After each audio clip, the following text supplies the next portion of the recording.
का जो क्लास होगा उसमें हम लोग पॉइजन्स लॉ और जिसका अदर फॉर्मेट जो हम लोग एडियाबेटिक प्रोसेस में पढ़ते हैं पीवी गामा कांस्टेंट, जिसमें गामा का वैल्यू क्या होता है CP/CV होता है, उसको समझने का प्रयास करेंगे।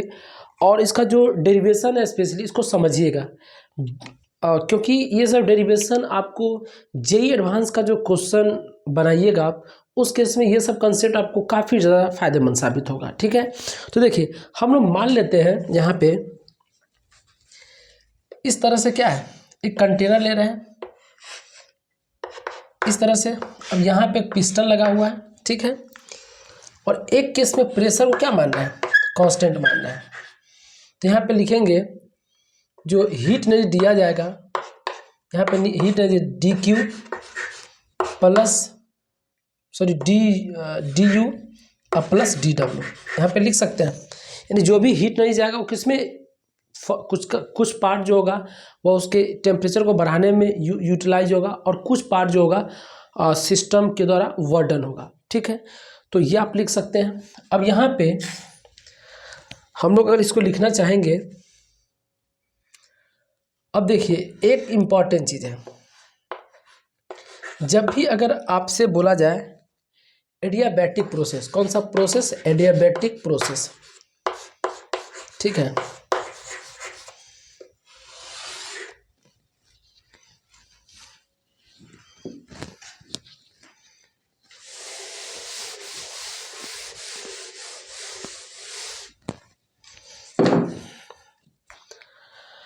हेलो दोस्तों, लास्ट क्लास में हम लोग मेयर्स इक्वेशन के बारे में बात किए थे और आज का जो क्लास है वो हम लोग पॉइजन्स लॉ, जिसमें एडियाबैटिक प्रोसेस का जो मैथमेटिकल एक्सप्रेशन या फार्मूला या इक्वेशन बोल सकते हैं वो होता है। हेलो दोस्तों, लास्ट क्लास में हम लोग मेयर्स इक्वेशन पे बात किए थे और उसका जो मैथमेटिकल डेरिवेशन हुआ था उसको हम लोग एक तरह से काफ़ी बेहतर तरीके से समझे थे। आज का जो क्लास है वो हम लोग पढ़ने जा रहे हैं पॉइजन्स लॉ, जो कि एडियाबैटिक प्रोसेस का जो मैथमेटिकल एक्सप्रेशन होता है उसको डिराइव करने में ये एक तरह से हेल्प करता है और उसका मैथमेटिकल फॉर्मेट है। ठीक है, अब यहाँ पे हम लोग एडियाबैटिक प्रोसेस का अगर बात करेंगे तो एडियाबैटिक प्रोसेस उस प्रोसेस को बोलते हैं जिसमें न तो सिस्टम में सराउंडिंग से हीट एनर्जी जाता है और ना ही सिस्टम से सराउंडिंग के पास, यानी हीट एनर्जी का कोई एक्सचेंज नहीं होता है। ठीक है, तो यहाँ पे जब हीट एनर्जी का एक्सचेंज नहीं होगा तो यहाँ पे सबसे पहले फर्स्ट LOT से, यानी फर्स्ट लॉ ऑफ थर्मोडायनेमिक्स का क्या लिख सकते हैं, DU प्लस DW। अब यहाँ पे एडियाबैटिक प्रोसेस है तो यहाँ पे heat change in heat energy DQ का वैल्यू कितना होगा, 0 होगा। तो यहाँ पे लिख सकते हैं DU और DW की जगह क्या लिख सकते हैं, P इंटू DV। ठीक है, और अगर हम लोग वॉल्यूम को कांस्टेंट ले रहे हैं, जैसे एक कंटेनर यहाँ पे ले रहे हैं, इस तरह के कंटेनर ले रहे हैं और यहाँ पे इस तरह से क्या है, एक पिस्टन लगा हुआ, अगर हम लोग वॉल्यूम को कांस्टेंट मानेंगे, क्या मानेंगे, वॉल्यूम को कांस्टेंट, तो यहाँ पे वर्क डन जो होगा वो कितना होगा, 0 होगा। तो उस केस में हम लोग पहले ऑलरेडी बात कर चुके हैं, जब वर्क डन 0 होगा तो उस केस में अगर हम लोग लिखना चाहेंगे, इसको हम लोग इक्वेशन 1 लिख लेते हैं, यानी यहाँ पे DQ equal to DU plus PdV। अब यहाँ पे वॉल्यूम जब कांस्टेंट होगा तो ये टर्म कितना हो जाएगा, NCV dt, और ये DU को DU लिखेंगे और वर्क डन PdV का वैल्यू कितना आ जाएगा, 0 हो जाएगा। आए समझ में, यानी यहाँ पे अगर आप लोग लिखना चाहेंगे तो NCV dt ये आपका DU आ जाएगा। ठीक है, अब यहाँ पे लिखेंगे फ्रॉम इक्वेशन 1, तो यहाँ पे क्या है, DU प्लस PdV इसका तो क्या है, 0 है। आए समझ में। अब यहाँ पे DU के जगह क्या लिख सकते हैं, NCV dt, और PdV के जगह क्या लिखेंगे, सिंपली आप PdV इक्वल टू 0 लिख लीजिए। आए समझ में। ठीक है, अब हम लोग अगर थोड़ा सा और इस पे दिमाग लगाएं, हम लोग इसको इक्वेशन 2 मान लेते हैं। ठीक है, अब देखिए जो भी हम लोग हीट एंड थर्मोडायनेमिक्स में पढ़ रहे हैं तो कहीं हम लोग स्पेशली गैसियस स्टेट के बारे में पढ़ते हैं, और हम लोग गैस में भी आइडियल गैस के बारे में पढ़ते हैं। तो अगर आइडियल गैस का बात करें तो पीवी इसका क्या होता है, nRT, ठीक है। अगर इसको हम लोग डिफ्रेंशिएट करेंगे तो PdV प्लस VdP, और ये आपका nRT, यानी अगर देखा जाए तो यहाँ पे nRDT लिख सकते हैं। देखिए तो हम एक तरह से डिफरेंशियल फॉर्म में लिख दिए। अब यहाँ पे हम अगर लिखना चाहेंगे तो इधर आपका NDT आ जाएगा, क्या आ जाएगा, NDT, और यहाँ पे लिखेंगे तो PdV प्लस VdP अब बाई R आ जाएगा। यहाँ तो समझ में आ रहा है। अब क्या किए, यहाँ पे PdV प्लस VdP, और R की जगह पे क्या लिख सकते हैं, R के जगह पे अभी सबसे जो इससे पहले वाले वीडियो में देखे हैं उसमें क्या होता है, Cp माइनस Cv, और इक्वल टू क्या आ जाएगा, NDT, ठीक है। कितना NDT आ गया। अब यहाँ पे अगर NDT का वैल्यू, अब हम लोग इसमें put the value of NDT in equation 2। Equation 2 कौन सा है, ये है NCVDT प्लस PdV। तो यहाँ पे CV को अगर हम बाहर करेंगे, ऐसे CV को बाहर कर दिए, ठीक है। तो CV को बाहर करेंगे तो यहाँ पे एक्चुअली इसको मिटा दिया जाए क्योंकि थोड़ा सा बड़ा एक्सप्रेशन होगा। CV देखिए यहाँ से लिख रहे हैं CV, और N इंटू dt है तो N इंटू dt का जब क्या लिख सकते हैं, PdV प्लस VdP ऐसे, अब बाय Cp माइनस CV, सही है। देखिए तो यहाँ पे NDT, CV का CV लिख दिए, और जहाँ पे NDT था वहाँ पे क्या लिखे, PdV प्लस VdP अब बाय Cp माइनस CV, और इधर क्या लिखा हुआ, PdV लिखा हुआ, और इधर क्या है 0। आया समझ में, ठीक है। अब इसको हम क्रॉस मल्टीप्लाई करते हैं तो CV PdV, थोड़ा अच्छे से देखिएगा, कैलकुलेशन मिस्टेक मेरे से भी हो सकता है, ऐसा नहीं कि मेरे से नहीं हो सकता है।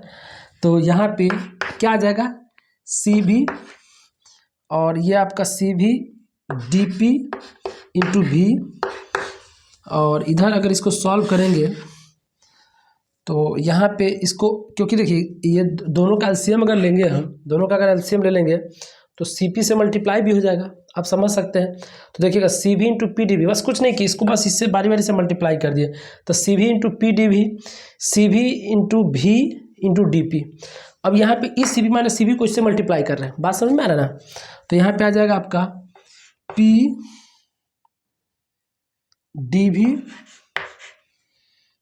इंटू CP माइनस, क्योंकि ये माइनस, फिर PCV into DV equal to 0। तो PCV इंटू DV ये वैल्यू अगर देखा जाए और ये वैल्यू देखा जाए तो निपट जाएगा, निपटेगा। तो यहाँ पे बचेगा कौन सा, यहाँ पे बचेगा आपका, ये बचेगा PdV CP प्लस, और एक क्या बचेगा, CV VdP इजकल टू 0। ये आपका एक इक्वेशन आ रहा है, PdV CP, और एक आ रहा है CV इंटू VdP। आया समझ में। अब इसको हम लोग आगे बढ़ाते हैं, तो इसको आप लोग अच्छे से पहले लिख लीजिए, ठीक है। तो मैं आशा कर रहे हैं कि आप लिख लिए होंगे।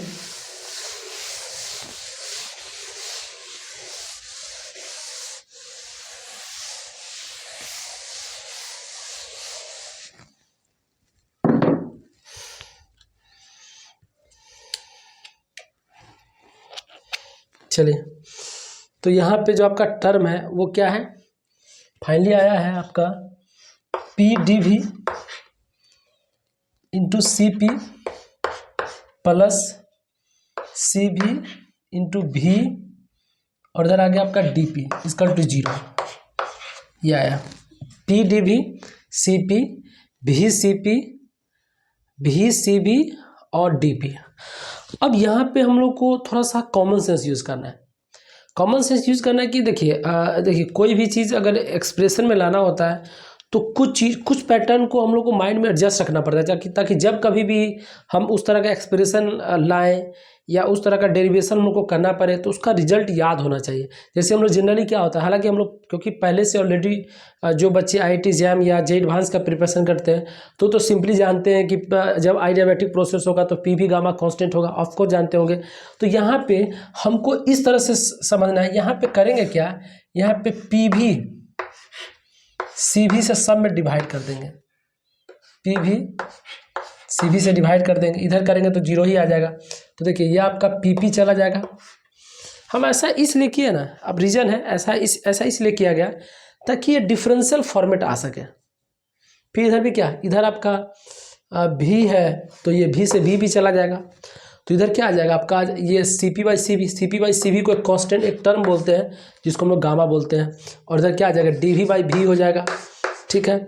और इधर आपका आ जाएगा CV कट के यानी dP/ क्या आ जाएगा, P आ जाएगा, इसका मतलब क्या आ जाएगा 0। अब क्या करना, सभी तरह से मतलब इंटीग्रेशन कर देना है, ठीक है। तो यहाँ पे dV/V, तो यहाँ पे क्या आ जाएगा, गामा को बाहर करेंगे तो ln V आ जाएगा, ln V। अब प्लस कुछ कांस्टेंट आएगा क्योंकि ऑफ कोर्स ये इंडिफिनिट इंटीग्रेशन है तो कुछ ना कुछ तो कांस्टेंट टर्म आएगा ही। इधर क्या आ जाएगा, ln P आ जाएगा, और फिर कांस्टेंट टर्म क्या आ जाएगा C2 = 0। हालांकि आप इधर भी डिफरेंस इंटीग्रेशन कर सकते हैं क्योंकि इंटीग्रेशन कीजिए तो 0, यहाँ पे भी कुछ कांस्टेंट टर्म आएगा क्योंकि आप ले सकते हैं, ठीक है। अब यहाँ पे यानी मेरा मतलब कि यहाँ पे भी अगर इंटीग्रेशन लगाइएगा तो यहाँ पे भी कुछ कांस्टेंट टर्म C3 आएगा, ठीक है, क्योंकि समझ में आ रहा है। अब यहाँ पे आप लिख सकते हैं ln V का power gamma plus C1 + C2 और इधर C3, यानी सब टर्म देखिए, इधर C1 टर्म है कांस्टेंट मतलब क्या, कुछ भी न्यूमेरिकल वैल्यू, फिर इधर भी कुछ न्यूमेरिकल वैल्यू है, फिर RHS में भी न्यूमेरिकल वैल्यू है, तो सबको ओवरऑल करके कुछ ना कुछ न्यूमेरिकल वैल्यू आएगा। तो यहाँ पे क्या आ जाएगा, ln P = कुछ कांस्टेंट C आ गया, आया समझ में। अब यहाँ पे देखिए ln P ln log m + n का वैल्यू क्या होता है, देखिए यहाँ पे थोड़ा समझिएगा इस चीज़ को।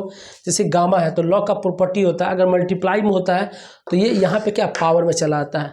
आई होप इस चीज़ को आप समझते होंगे, ठीक है। अब यहाँ पे log m + n है, क्या है, log m + n है, तो यहाँ पे क्या लिखेंगे, ln P V का पावर गामा = क्या आ जाएगा, कांस्टेंट, ठीक है। अब यहाँ पे लिख सकते हैं ये ln, अगर हम लोग लॉगरिथम फंक्शन को अगर हम लोग नॉर्मल एक्सपोनेंशियल में ले जाना चाहेंगे तो क्या आ जाएगा, P V का पावर गामा और ये आ जाएगा कांस्टेंट यानी E का पावर कांस्टेंट, यानी कुल मिला के PV ये क्या आ जाएगा, कांस्टेंट ही आएगा, ठीक है। तो ये क्या होता है, फार्मूला होता है। तो ये आपका क्या है, एक तरह से प्रूफ है।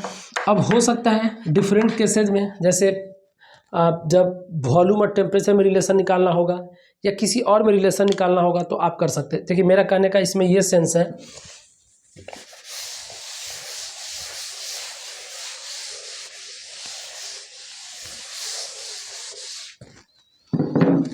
जैसे मेरा ये कहना है PV के पावर गामा कांस्टेंट दिया हुआ है, ठीक है।